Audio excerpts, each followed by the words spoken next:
பார்த்தீங்களா? இதுதான் எனக்கு பர்பிள் பெரி கடல். எவ்வளோ மீன் கிடக்குன்னு பார்த்தீங்களா? நிறைய இருக்குது, நிறைய மீன் உண்டு.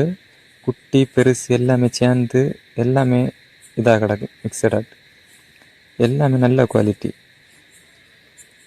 இது அதுலண்டு ஒன்று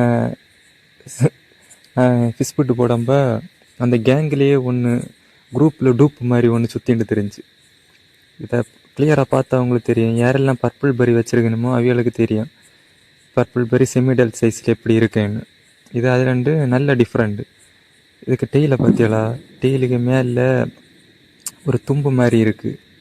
அந்த மூன் டெயில் பிளாட்டியெல்லாம் இருக்குன்னு தெரியுமா? மேலேயும் கீழேயும் அந்த வாலில் ஒரு தும்பு மாதிரி வந்து நிற்கும், சி டைப்பில். அதே மாதிரி இதுக்கு டெய்லுக்கு டாப்பில் இருக்குது பார்த்தீங்களா, தும்பு மாதிரி. கிளியராக பார்த்தா தெரியும். அது இப்போ தான் செமி சைஸாக இனி தான் பெருசாக வளரும். இதை நான் பிடிச்சி தனியாக இனி விட போகிறேன். கிளாஸ் டேங்கில் விட்டு பார்க்க கேண்டி விட்டுருக்கேன், கிளாஸ் டேங்கில்.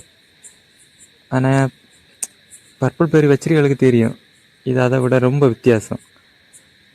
ரொம்ப வித்தியாசம். அந்த வால், டெய்லு, அதுக்கு கலரு, அந்த பேட்டர்ன் எல்லாமே வித்தியாசம். நான் இதே சைஸில் இருக்க ஒரு நல்ல குவாலிட்டியான பர்பிள் பெரியை போட்டு காட்டி தரேன் பாருங்கள். அப்போ உங்களுக்கு கரெக்டாக புரியும். பார்த்தியாளா எப்படி இருக்குது? இதுதான் அதுக்கு சேம் சைஸில் இருக்க ஒரு குட் குவாலிட்டி பர்பிள் பெரி செமி சைஸ். அது வந்து இந்த மாதிரி தான் இருக்கும். இனி போக போக இந்த வாலெல்லாம் நல்ல பெருசாகும். அடுத்து அந்த ட்ராகன் பேட்டர்ன் எல்லாம் கரெக்டாக வரும், நீட்டாக தெரியும் அந்த லைன் எல்லாம். இனிதான் இது கொஞ்சம் என்ன இல்லை, இது கொஞ்சம் இல்லை, இதுக்கும் சம்மந்தம் இல்லாத மாதிரி வளரும் பெருசாட்டு. செமி சைஸில் இப்படி இருக்கும். இது ரெண்டுக்கும் வித்தியாசம் தெரியுதா?